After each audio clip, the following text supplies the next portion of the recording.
Okay, so we're going to move on to demographic change. A lot more social changes and characteristics within countries. We're going to look at migration, we're going to look at birth rates, death rates, and that sort of thing. So we're going to look at causes of changes in demographics, the population within a country. So we can see obviously falling and rising birth and death rates. We can see war, immigration, changing cultural values regarding families. Some religions promote having larger families, while some cultural groups support having smaller families or no children at all. There could be changing domestic and abroad job opportunities, so people are going to leave the countries to pursue jobs or university education. And this is influenced particularly by urbanization. People can move within a country from rural to urban areas since jobs are clustered in urban areas.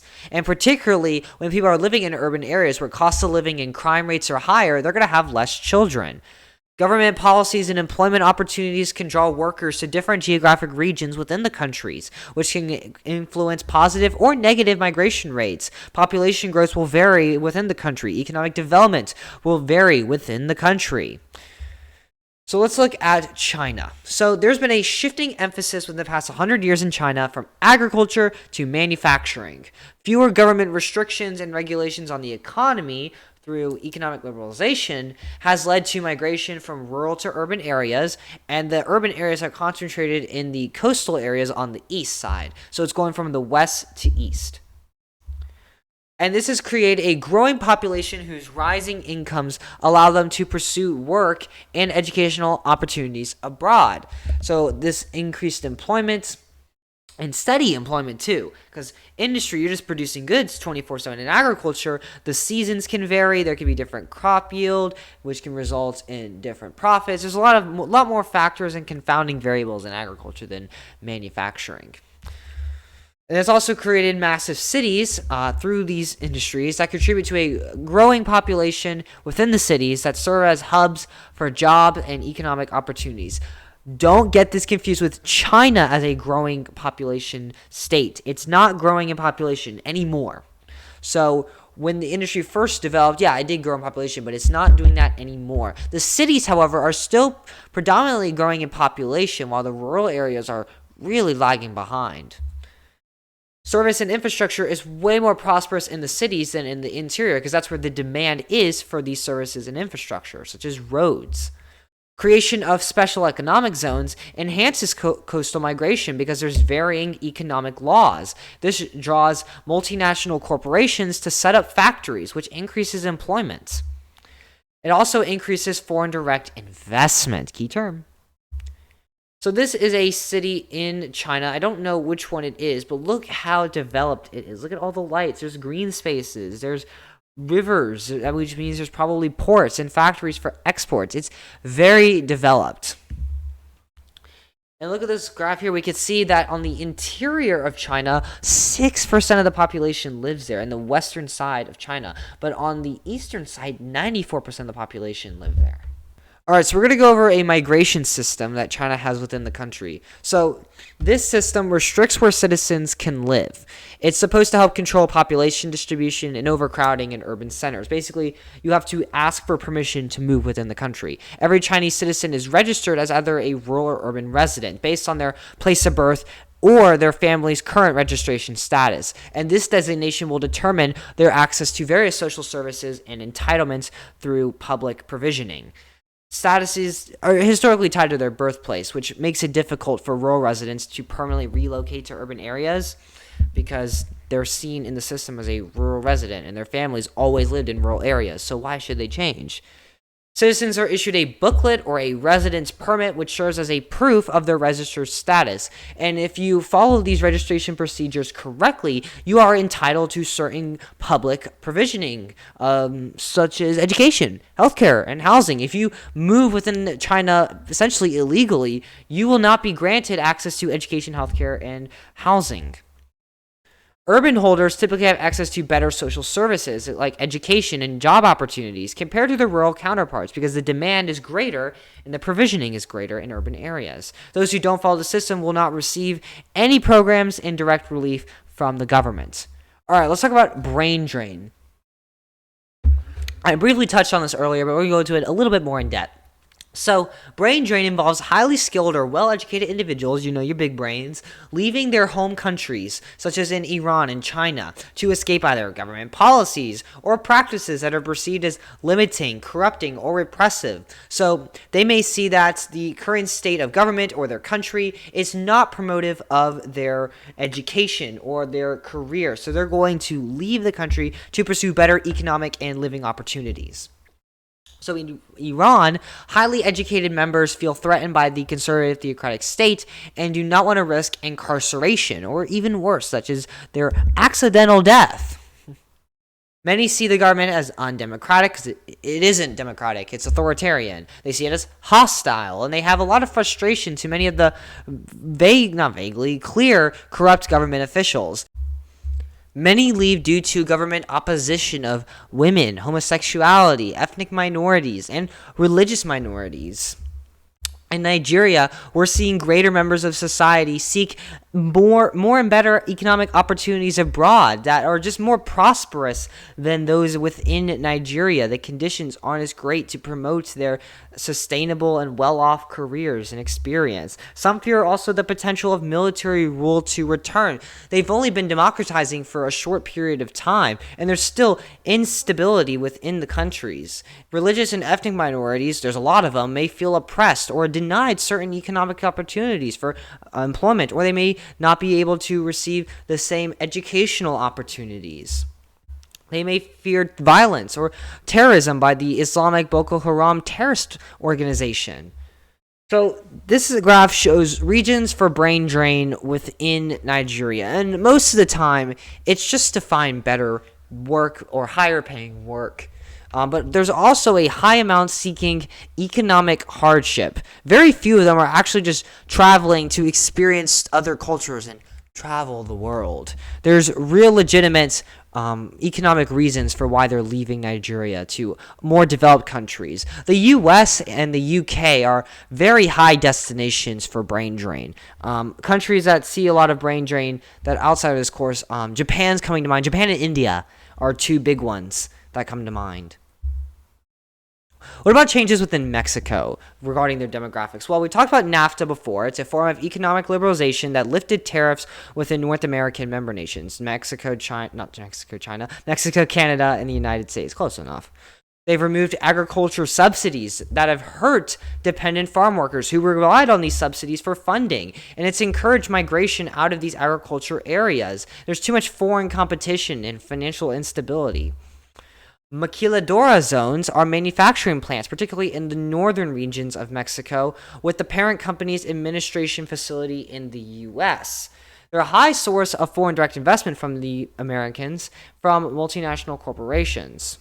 It allows companies to capitalize on the less expensive labor force in Mexico. In the United States, it's more expensive for labor, and they also receive some benefits in doing business in the United States.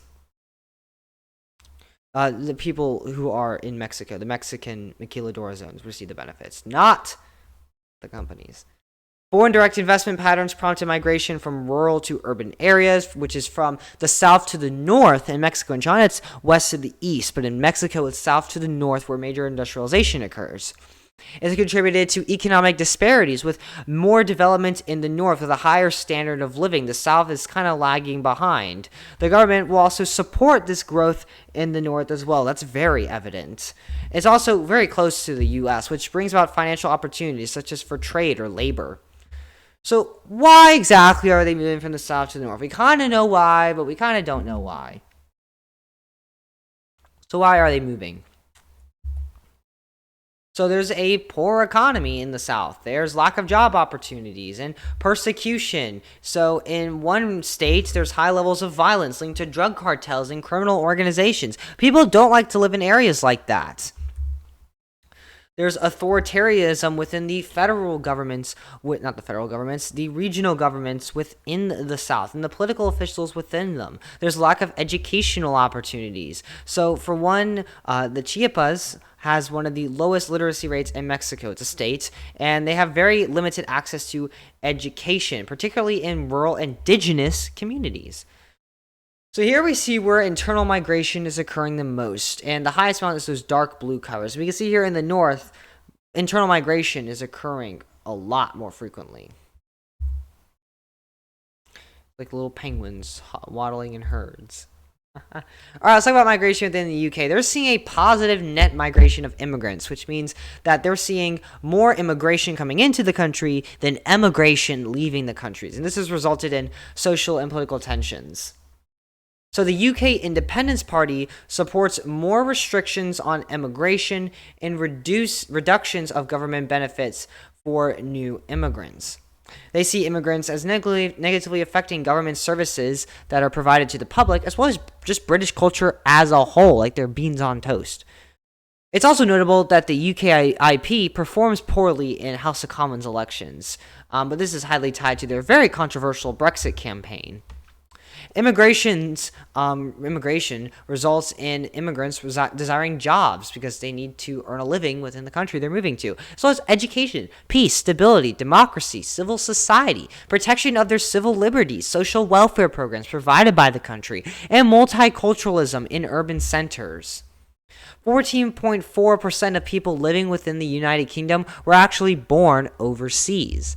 So here I have a lot of different statistics for you. You don't have to memorize any of these. If you take a college class and you have to memorize like the population of the United Kingdom every single year for like 30 years straight, drop the class. It's so useless. You can know the trend of when they increase or decrease, but you don't need to know the specific numbers. So the trend we see here is that the population of people in the UK who's over 16 and are married is dropping. And this is significant because that means they're going to have less children. Their total fertility rate is going to decrease. We see that there's less people in the English region of the UK that are born in that country. In Scotland, and Scotland particularly, there's a lot more residents there who were born within the United Kingdom. 25% of the UK has no religious affiliation. That's definitely the result of immigration because the UK is predominantly Christian. You remember the Church of England in history class? And most of the residents who are immigrating to the UK are actually from India and Poland and Pakistan. They're not from neighboring countries like Ireland, France, Germany, and the Netherlands. Poland's kind of close, but it's still on, I would consider, the eastern side of Europe. India is in Asia, for one. That could be due to the close ties that India and UK have, because India used to be a colony of the UK, just like Nigeria. So what are the effects of these migration? What is going to happen because of shifting migration patterns, not just to the demographics, but also to the political aspects of the countries? Well, we can see increased crime from the higher population density. We can also see highly skilled workers residing in the same area, competing for the same jobs, but they may also be absent from other areas, so certain jobs may be vacant, or innovation may occur less and less. We can see an increased use of existing infrastructure and housing. We can see housing that's just not available. What's the word for that? Scarcity. Wow, I forgot the word scarcity. There could also be demands for new and expanding infrastructure and housing, such as road lane increases. There could be the development of new political parties that stand against immigration, and support from supranational organizations that challenge government's legitimacy. So here we see a housing deficit within Nigeria, not the UK, that has grown 300%. So this is the housing deficit right now in Nigeria. Nigeria's population, especially in the urban areas, is increasing exponentially, and their housing deficit just keeps on growing. It's crazy. So this is the cultural landscape of Lagos, the capital of Nigeria, in case you didn't know that. Look how dense it is, and look how, for one, there's multi-story housing. It's all close together. So there's definitely demand for a lot of new housing here. So what about population control? Can we limit the population growth to help with this housing crisis? Or if the population is aging, can we bring some babies into existence? Well, there are ways that states can resolve different demographic pressures. So an aging population, which is due to a high doubling time, a low natural increase rate, and low total fertility rate, may encourage immigration in larger families. Now, I just went through a lot of jargon that you may not understand. Let's go through this step by step. So a high doubling time. Doubling time is a measurement in time in years of how long it takes for the country to double in population. So if you have a very, very high birth rate and the population increase just keeps going up and it's increasing a ton, it's going to double pretty quickly. So it's going to have a low doubling time. However, an aging population where population growth is minimal, their doubling time is going to be really high. Natural increase rate. Natural increase rate is exactly what you think it is, just the increase in population within the country. So if it's low, there's low population increase. Total fertility rate. That's the average number of children a mother is expected to bear, or on average within a country. So in an aging population, they're going to have less children, less babies being born, which means the total fertility rate is going to be lower. So in states with aging populations, how are they going to respond to that? Well, they're going to encourage immigration to bring in more people, as well as larger families. They're going to try to increase that total fertility rate. So, for example, they can enforce a federally mandated paid maternity leave period to promote mothers to have more children and say, hey, you can do this. We got your back. So this is particularly happening in UK and China because they're aging populations. Now, in countries where the increasing population is just so rapid and needs to be controlled, we're going to see a low doubling time, a high natural increase rate, as well as a high total fertility rate. And states may respond by discouraging immigration, as well as discouraging larger families, and emphasizing birth control and contraception. So they could limit the number of annual work visas that are provisioned. Religious minorities also impact demographics within a country. Some governments may encourage discrimination, while others are more tolerant, and authoritarianism particularly fuels discrimination. All right, let's talk about Mexico. They're shifting gears a little bit. So the average number of children per woman, the total fertility rate, has decreased from around 7, which was in the 1960s, to 2 in recent years. So in just about 60 years, the number of children that women are expected to have in Mexico has dropped by 5, which is a ton. The growth of the manufacturing sector, particularly in the north, has created employment opportunities and attracted migrant workers from other parts of the country. And these migrant workers are having less children. They're particularly women as well, because women don't typically work in agriculture. Urban areas have better access to education, healthcare, employment. And this leads to, of course, higher standard of living, higher HDI scores, but also lower fertility rates. You're not going to have time to raise a family if you're working a job or you're getting an education in college. In rural areas where these opportunities are not present, people are going to be having children more. Now, it's notable that 80% of the population within Mexico lives in these cities. Mexico has experienced an increase in immigration from Central American countries that are southern to the country, but they're coming to the north. And this is increased particularly because these other countries see violence, poverty, and political instability. We're going to continue on with Mexico. So there's programs that provide cash transfers, healthcare services, and educational support to families living in poverty. It's showing that the government's not leaving them behind. They're trying to alleviate the economic pressures that have been associated with recent industry and economic development and population changes. These programs are called Prospera. Mexico City, with how clustered it is, has faced issues with its proximities of populations, such as traffic congestion, air pollution, and inadequate housing. There's not enough housing for everyone. There is scarcity. I remembered it this time. The Seguro Popular program provides access to essential healthcare services for uninsured and low-income individuals. Migrant Protection Protocols, MPP, provide temporary shelter and support to migrants while their immigration cases are processed. And they can live in a cardboard box while they're waiting, I guess. I just thought it'd be funny.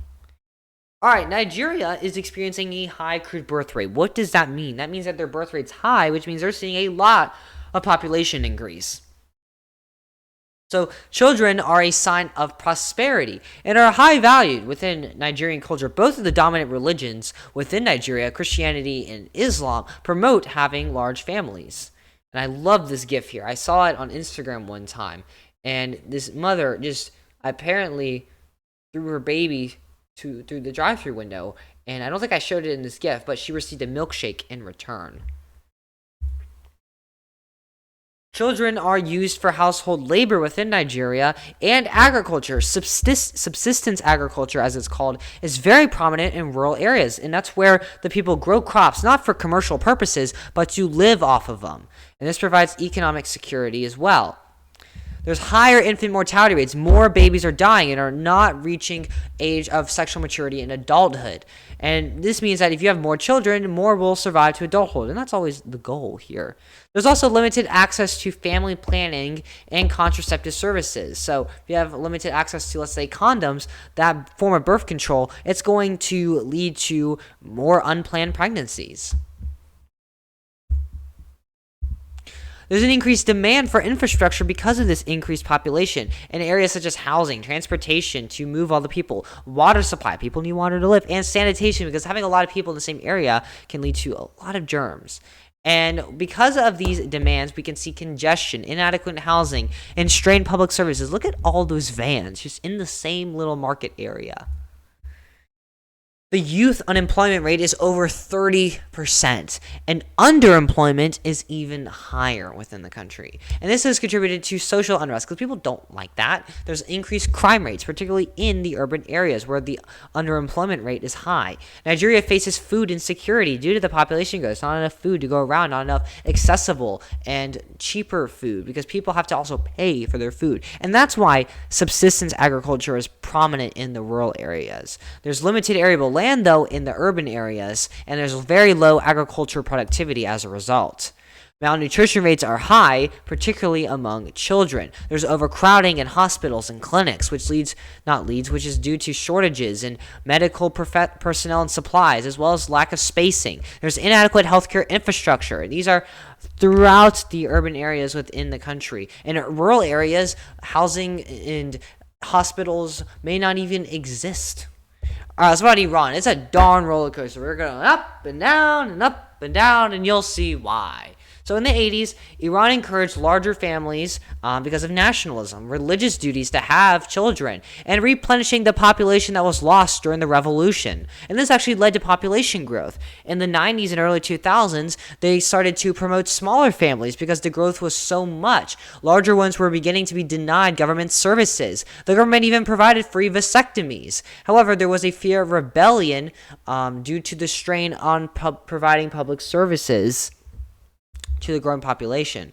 Today, which is not too far from the 90s and early 2000s, there's an increased encouragement for larger families to speed up the crude birth rate as well as population growth, because it's declined what they think is too much.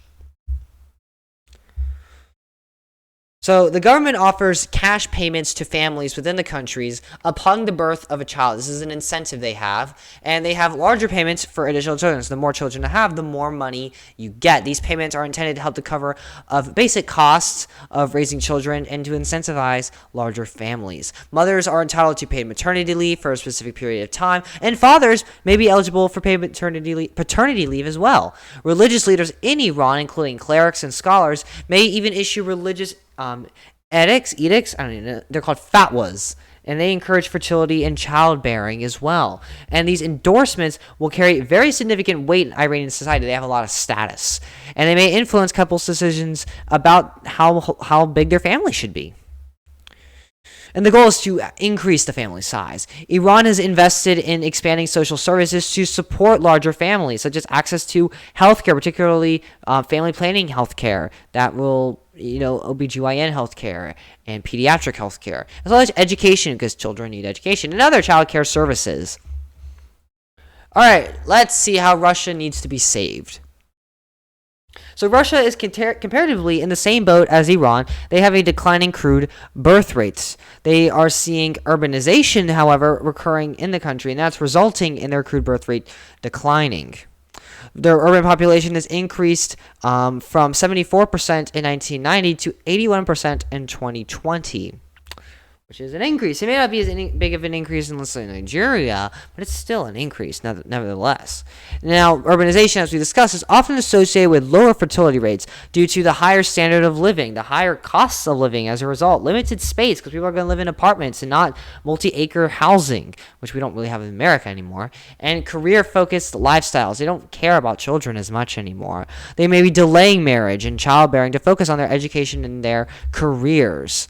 In 1990, the average age at first marriage for women was around 22 years old, and in 2020, it raised to 26 years old. That biological clock is ticking. There's a higher cost of raising children, particularly in urban areas where the standard of living is higher. The availability and acceptance of contraception and abortion within the country has increased, and this has promoted the normalization of smaller family sizes and the use of family planning services.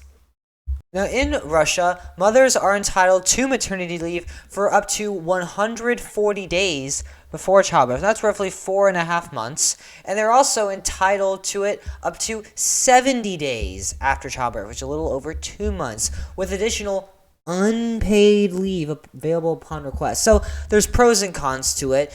Time off work to spend with your child, that's pretty important, but not getting paid, that's kind of a downside to it. So it's a pro and con depending on a person-by-person basis. It varies from other countries that we've discussed that have mandatory paid maternity leave.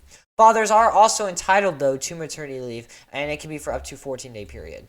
Introduced in 2007, the Maternal Capital Program aimed to incentivize larger families, providing financial support to mothers upon the birth of a second or subsequent child. Now, why is it the second child? Well, it's the second child because that is the replacement rate. The replacement rate is 2 children per mother, and you are replacing the oldest generation, essentially. So if you have 2 children, you are contributing to the replacement rate. And if everyone in the country has 2 children, then you can replace the current population. Mothers receive a lump sum payment upon the birth of their second child, and they can use this to improving family living conditions, education expenses, or even mortgage payments. The program was even expanded to allow more funds to be used for the education of the child. While the program has shown some success in increasing fertility rates, its long-term impact has been pretty much limited. Critics argue that the one-time payment is a one-time payment. It's like you're getting one check from the government, and you can blow it off at once, or you can save it. It varies from family to family. And some argue that it may not be sufficient enough to offset financial costs associated with raising children for 18 plus years, the long run. You may spend all the money in the first year or so. That's not going to help you later on, especially because they're not getting an education the first year. So here is a news headline. It's Putin urges women to have 8 or more children. That's a pretty extreme number. And as you can see, this is very recent because we're looking at the Ukraine war, which I haven't really discussed in this course because it's not part of the course. So you can kind of see that the government, United Russia, because we're going to assume Putin stands for what United Russia believes, supports having very large families. And Putin even says that women having large families is a goal of theirs for the coming decades.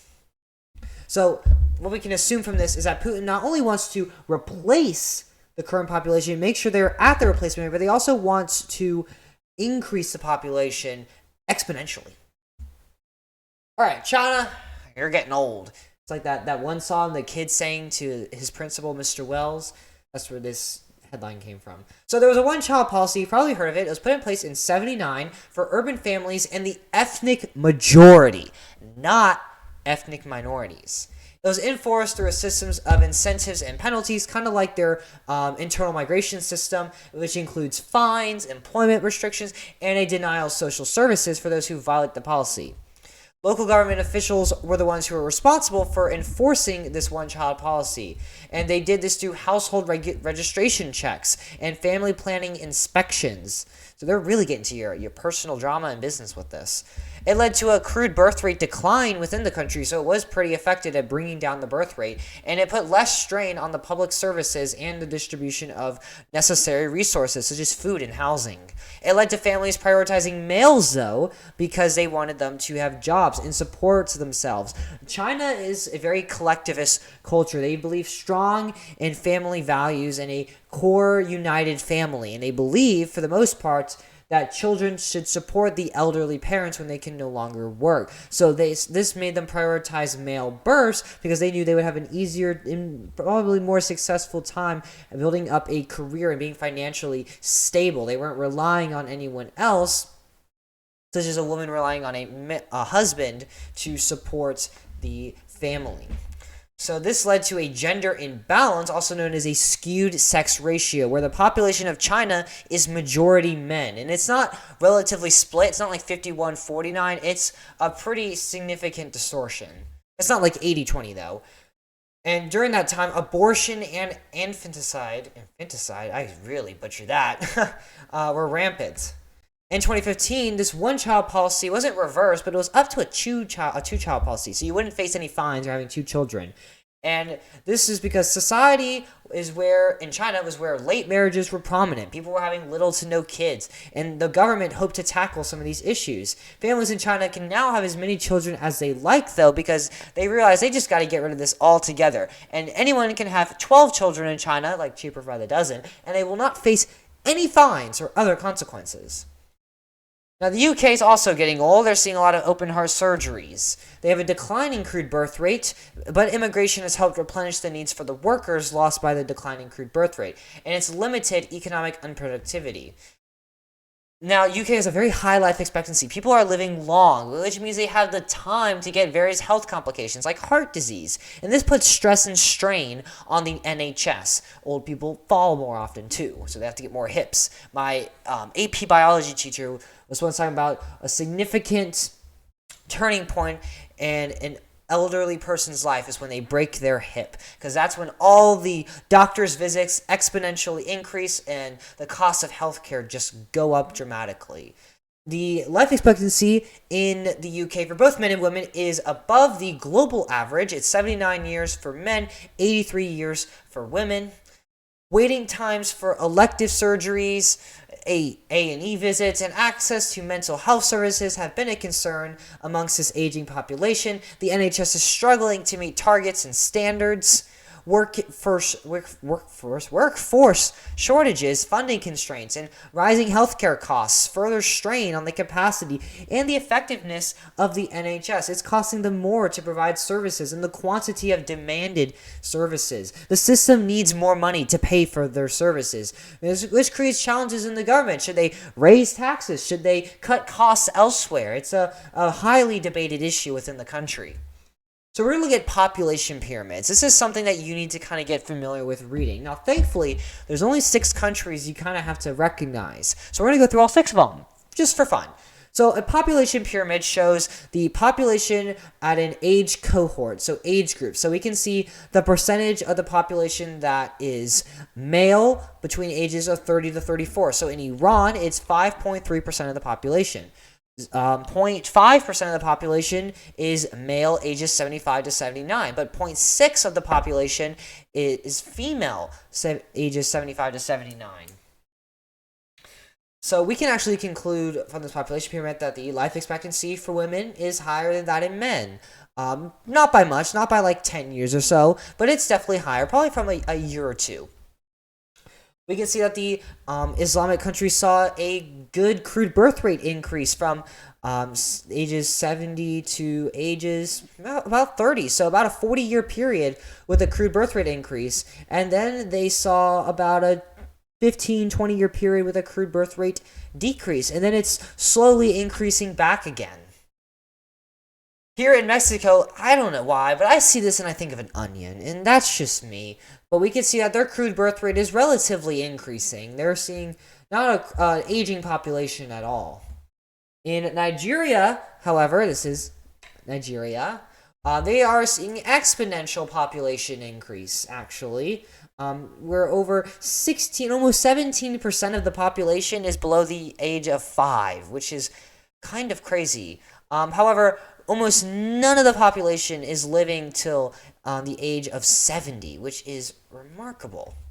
All right, take a guess at what country this is. Think about the demographics that we talked about for all 6 of our course countries and try to identify. It's not one of the 3 we've already done, but try to take a guess. And if you guessed China, you are correct. So one thing I looked at here is is that there's a skewed sex ratio. Look at ages 15 to 19. 3.1% males, 2.6% females. That's kind of crazy. So yeah, and it's also an aging population. We can see here that there's not really any birth rate increasing. Most of the trend is that it's decreasing. All right, test out this country and see if you get it right. So we can see here that the life expectancy, there's a lot of people living to the age of 80 and 85, and people living to 90 to 99. So this is actually going to be the United Kingdom, because this has a really high life expectancy. We can determine that from the population pyramid. There's not really a skewed sex ratio, and there's not really any birth rates that are increasing. It's probably an aging population. All right, we have one left, so you probably can take a gander what it is, but it is Russia, the Russian Federation. It has a population of 145 million, which is like half of what it is in the United States. Actually, it's way more than way less than half, actually, because we have over like 50 million people. So that's a lot. We can see here that there's considerably, you could argue, a skewed sex ratio as well. In Russia, favoring women, which is a very interesting phenomenon. So something else to take into account. So there's these little tidbits here that we just discussed about each of the population pyramids that can help you recognize them on the AP exam. And read them. You have to be able to read them as well. But we can see here that the crude birth rate in Russia is decreasing, at least in the past 30 years. So they may soon be considered an aging population. And that's probably why Putin wants 8 or more children per family, as that news article. Thanks so much for watching. Please like and subscribe. It's free, which means it costs $0. And it really does help me out. Leave a comment down below with any questions. I'll be happy to answer them. There's some links down below in the description with practice tests, key terms, guided notes, all that fun stuff. Head on over to the next AP Comparative video on some really cool political stuff.